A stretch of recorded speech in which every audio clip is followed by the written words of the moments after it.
यह कहानी है एक गरीब लड़के की व उसकी पत्नी की। लड़का जो एक सेठ के यहाँ नौकरी करता था, बहुत कम पैसे कमाता था, लेकिन बहुत ही खुश था। उसकी पत्नी बहुत सुंदर थी, जिससे वह बेइंतहा प्यार करता था। उसकी पत्नी के बाल बहुत ही लंबे व सुंदर थे। वास्तव में वह अपनी पत्नी के बालों को बहुत पसंद करता था। एक दिन पत्नी के बालों में लगाने वाला हेयर क्लिप टूट गया। पति काम से घर आया। पत्नी ने कहा कि मेरे बालों का हेयर क्लिप टूट गया है, उसके बिना मैं अपने बालों को नहीं संभाल सकती। यह सुनकर पति बड़ा दुखी हुआ और बोला कि मैं तुम्हारी हर ज़रूरत को पूरा करना चाहता हूँ, लेकिन मेरे पास तुम्हारे हेयर क्लिप के लिए पैसे नहीं हैं। पत्नी ने कहा, ठीक है, मुझे कोई खास ज़रूरत नहीं है।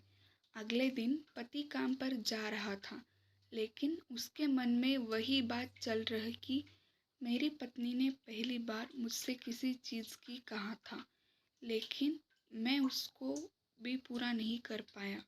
फिर उसका ध्यान अपनी खराब पड़ी घड़ी पर गया और उसे घड़ी सुधारने वाली दुकान पर जाकर कुछ रुपए में बेच दी। घड़ी खराब थी, इसलिए कुछ ज़्यादा रुपए की नहीं गई, लेकिन जितने रुपए का क्लिप आता उतने रुपए में मिल गए थे। वह क्लिप की दुकान पर गया और जैसा उसकी पत्नी का क्लिप था वैसे ही लेकर आ गया। पति बहुत खुश था कि आज अपनी पत्नी को जाकर देने वाला हूँ।